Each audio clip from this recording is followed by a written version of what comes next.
Hello, marhaba. Thank you for joining the podcast by Chalhoub Group. My name is Lynn AlKhatib. I'm the Vice President of Communication at the group, and I'll be your host. Today, we will discuss how a luxury group like ours is embracing artificial intelligence, or AI, in a way that is what we call human-in-the-loop approach, to ensure that as we grow and as we use AI, we always keep our human-centric values, such as respect, excellence, and entrepreneurial spirit. But of course, we are bold and ambitious. We have a solid strategy as a core enabler of our Vision 2033, Bridging Horizons. Of course, this is all corporate jargon, but I promise you, my guest today, Jeremy Denisty, is amazing. You cannot hear AI talk from anyone that makes more sense than from him. So without further ado, I will welcome Jeremy. Thank you for joining. Thank you so much for having me, Lynn, and thanks for the introduction. I must say that when I attended your AI training for leaders, I felt that, wow, I could listen forever. You'd expect you'd go for a technical training, and even though you were technical, by the way, but the way you made everything resonate is what I'm hoping that we get out of the podcast today. Well, let's try that then. So how about we start with a vision and strategy? Our group is, as I said, embarking on this, and not now. We started a few years ago. But now you are the director of AI, which means something. So tell me a bit, what do you do as the director of AI? What would people like you who aspire to have jobs like that look for, maybe at Chalhoub Group or another company? So what do I do? Basically, I'm in charge of driving the execution of our group AI strategy. So AI has been around for a while. But I think one thing accelerated or focused on AI significantly, and that's the release of ChatGPT in November 2022. I think that's a time where we realized, wait, generative AI is something new. We need to do something about it. And of course, I mean, just like in the corporate world, it takes a bit of time to put everything in place.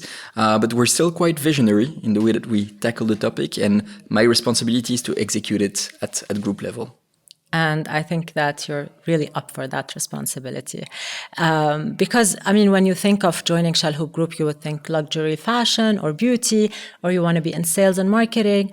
But it's cool that you can also be interested in AI and tech and do things really in-house. Of course. And not from outside. Yeah, and I think because AI is changing the way that we use information, write emails, even search for things, shop also ultimately. Therefore, it impacts our customers and it impacts the way that we work as employees.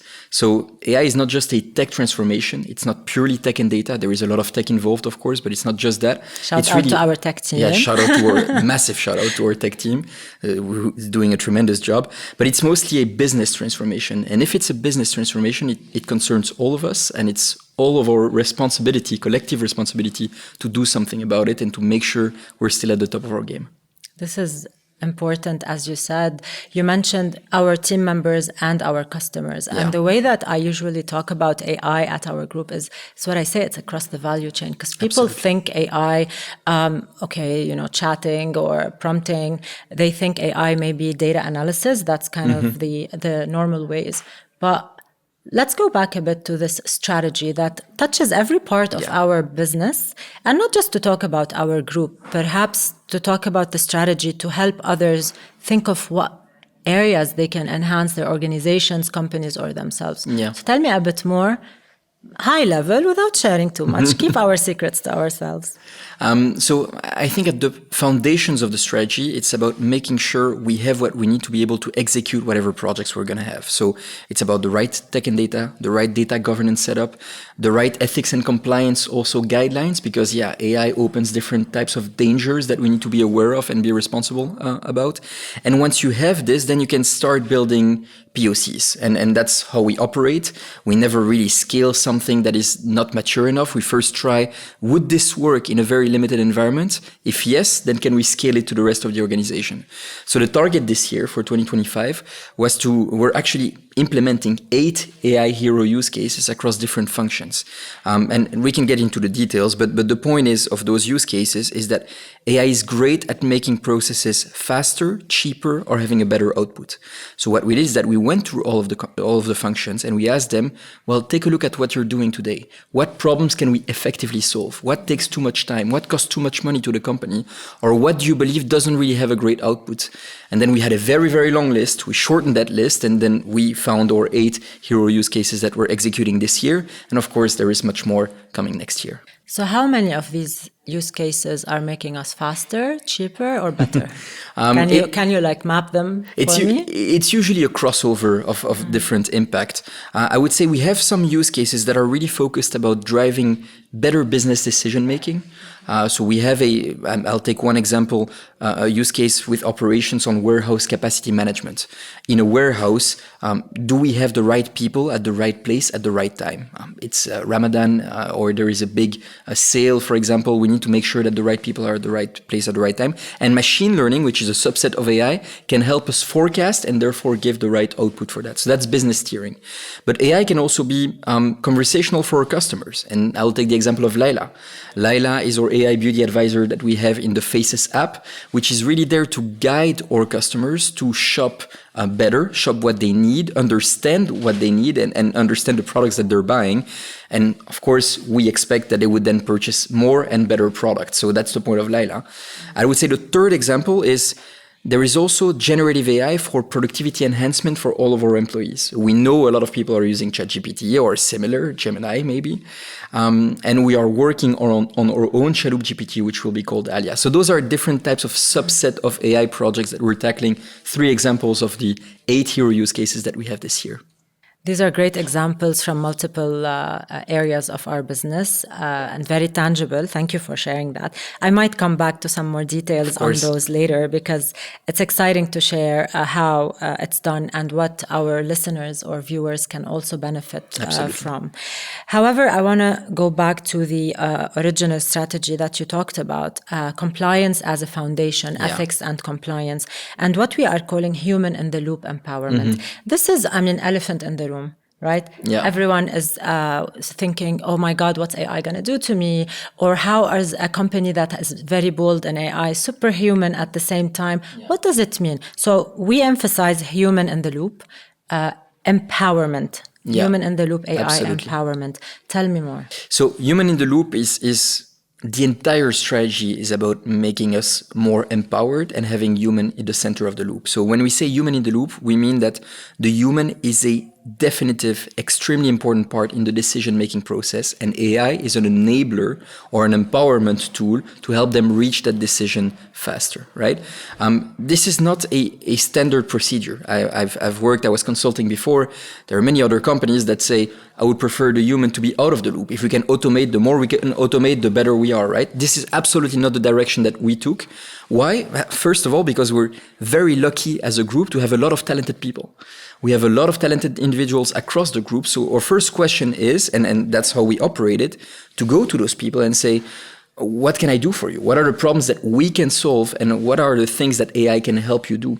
And this is how we are keeping the human in the loop of the decision-making process, and how AI is really being used as an enabler rather than something else that we would not want or is not in line with our corporate values. That's what human in the loop is. 100%. And I also believe that with this, you are, on the other hand, creating different type of opportunities for tech, innovation, AI, and eventually it will be everyone upskilled, which brings me to my next topic on culture and talent related to this. And then we talk about change management because you and I attended our leadership conference and we had an amazing speaker. So maybe we can share some inspiration. But upskilling in order to ensure that everyone is on the same speed that you are and your team is. You're experts. For you, this is intuitive. What are the things that you would expect people to do? And not just for our team members, but in general, for anyone who's listening. They want to embed AI, use AI. What is the requirement from a capability building perspective? So I mean, if you're really, really interested and passionate about AI, I don't have anything to share because you're probably already reading a lot. But I think there are many, many of our employees that we can actually help and accelerate in them being better, doing better usage of AI. And I would say Zaur and our L&D team has done a tremendous job building an AI learning pathway. And we're really only at the start. There has been an introductory training on AI that was very basic, but just to teach everyone the basics.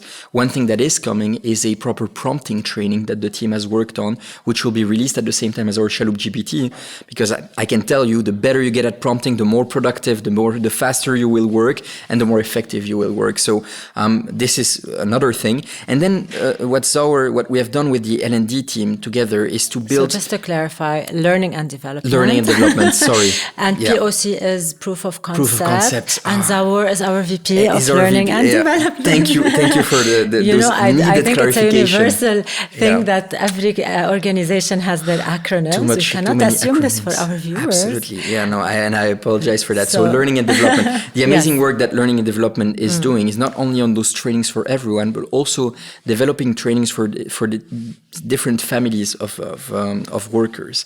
So one of the example is we had an AI for leaders training that you mentioned at the start of our chat, which is a full day training that was all of our leaders were invited to attend it, right? So, and we're deploying different types of trainings per family. So I think our learning and development team is doing a tremendous job doing that, and that's our role. I would say that the second thing that we need to do is to give people the proper tools and the proper platforms to solve their problems. And that relates to our strategy itself, right? So the empowerment itself.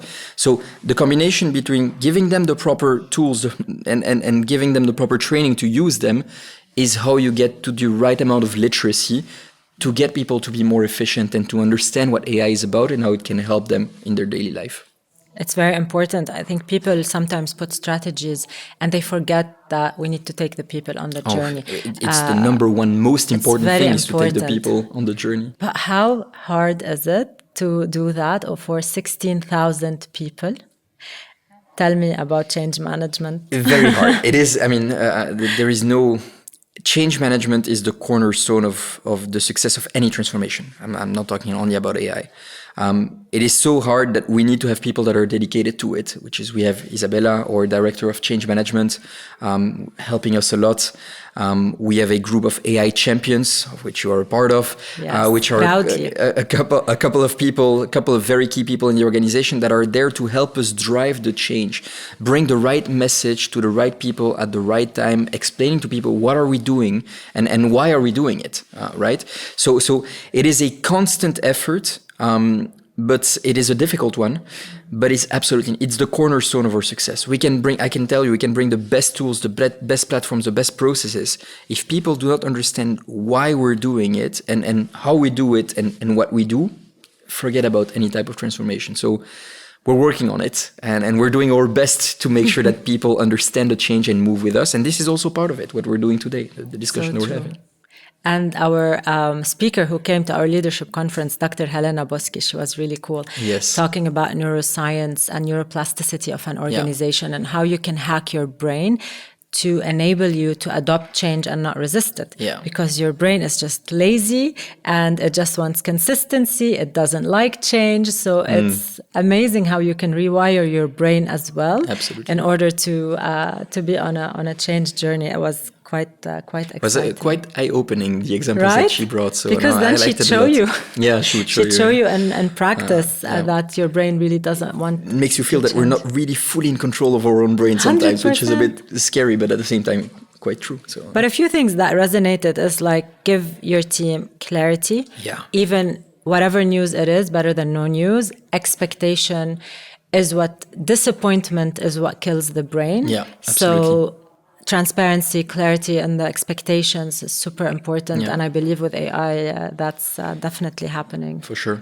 And I think you said it, disappointment. So I think good news and bad news. One thing that I would like to mention, and I applaud our leadership for that, is that since AI is quite new, specifically generative AI, we understand that we cannot be successful at everything, right? And our leadership has understood that. We actually have a target of 50% success rate among all of our proof of concepts, right? Or use cases. We're going to be higher than that, so that's good. But we also understand, that we need to define what success looks like, but we need to also have a tolerance for failure when we innovate and we try new things. And that is really what pushes us forward. If none of us are afraid to fail, then we try new things and we do things differently. And that's what keeps us as a group at the forefront of innovation in the region and for some of those use cases, even in the world. I have a few important topics to cover fairly quickly, but data protection for our people and our customer. Yes. It's very important. Extremely important. Yeah. How are we doing it? Specifically with generative AI, which, people are willingly giving much more than what they were giving before. You take Layla, for example, they're literally saying, those are my skin problems. What products do you have to help me? So we have a very tight partnership with information security within our tech and data team and our data privacy team and our ethics and compliance team. So we are even talking about creating a committee on this as of next year to make sure that what we're doing is responsible, based on our employee data and our customer data, that is responsible and in line with our corporate values. So again, this is a bit like change management. It will be a never-ending task, right? Every single use case, we need to think, what are we doing with people's data? Are we responsible with that data? And that's what we're constantly doing as an effort, And we heard from the chief AI or the director of AI from the Ministry of AI as well, how they are really advancing in the UAE and Dubai being really a privilege to drive AI agenda. And the regulations are perhaps catching up with us, but we make sure because we want to go global. We are now level shoes in the US. So this is international standards. Whatever is stricter has to be followed in this case. So it's very important. It's extremely important. And I think as a group, we always want to go beyond compliance, right? There is compliance and there is what is the right thing to do. And this is also what we keep in mind when we operate and put our strategy in action. Yeah, that's true. So I just wanted to clarify, you've mentioned Layla twice. I want to talk about it because it's succeeding. People are engaging with Layla. Yes. Where do they find Layla? And what does it do? So at the moment, Layla is deployed to almost all of the 95% of the Faces app consumers. So if you go on the Faces app, and unless you're very unlucky, you should be finding Layla there. And Layla can be used in many, many different ways, but we see most of the people use it when they see a product and they want more information about the product. Okay. Is this safe? For example, something that you would not find in a product description. Is this safe for women that are pregnant, for example? This will not be written in the product description. This is because Layla has the full knowledge and understanding of our products. She's able to answer you with this. So that's the first type of use case. The second type of use case is that you can start, there is a button, Ask Layla, and you can start talking about a beauty routine, your skin issues, and what Layla advises you to do. So we rolled it out during the summer. It's great. The results are absolutely amazing in terms of adoption, in terms of driving to conversion, of course. And now we're working very, very hard on MVP 2, even so minimum viable product 2. No more acronyms. Just trying to make it better at understanding people, at responding to people, at responding faster to people.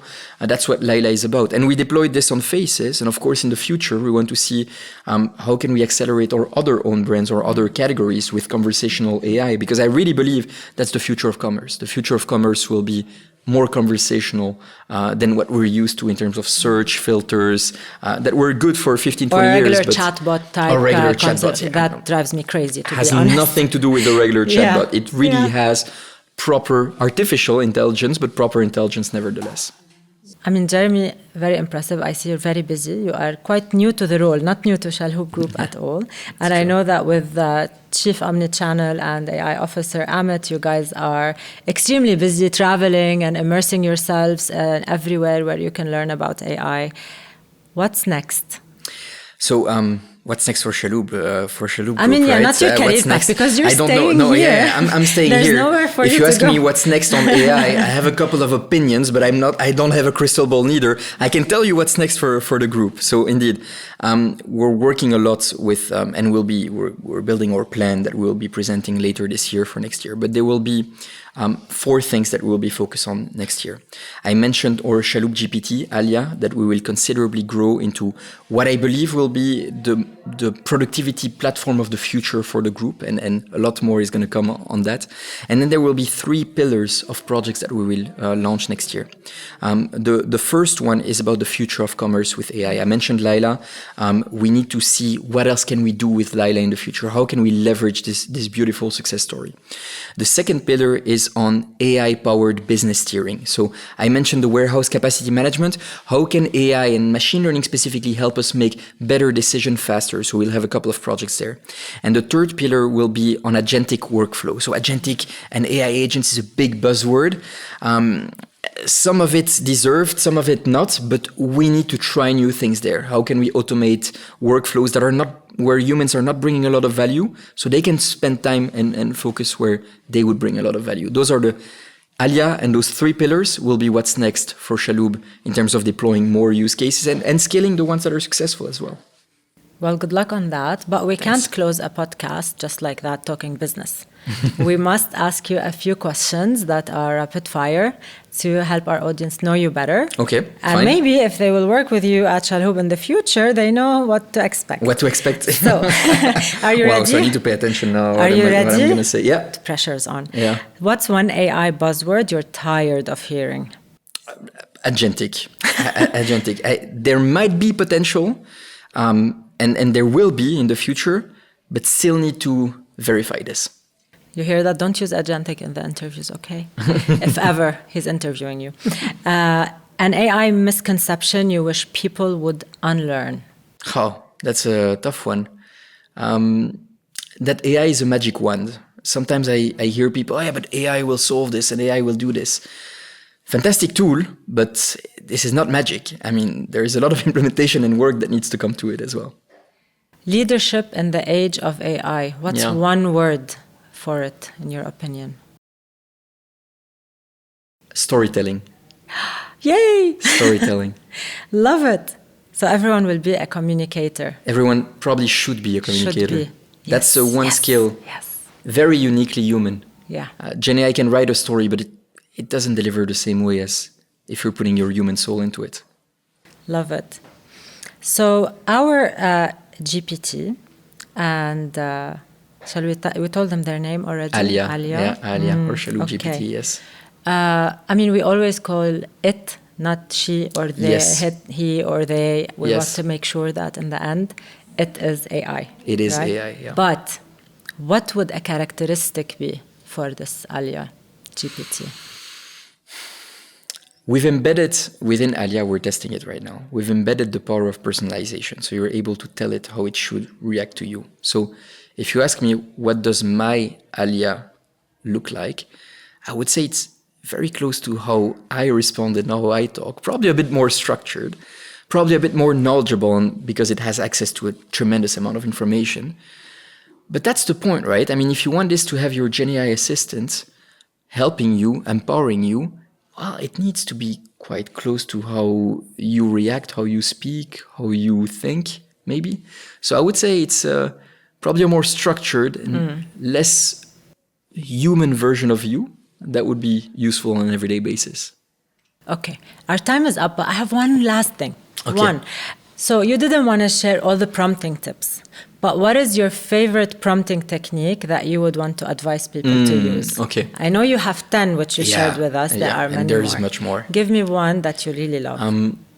I would say role playing. Me too. Yeah, I was gonna say role playing. Role playing is, I think, role playing is undervalued and extremely powerful.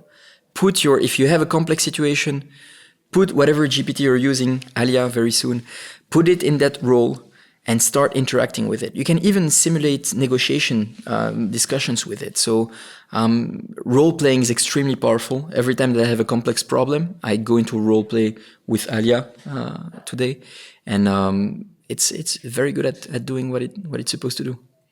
Thank you very much, Jeremy, for Thank you so coming, much. for giving us your time and sharing your knowledge and wisdom. I wish you the best of luck.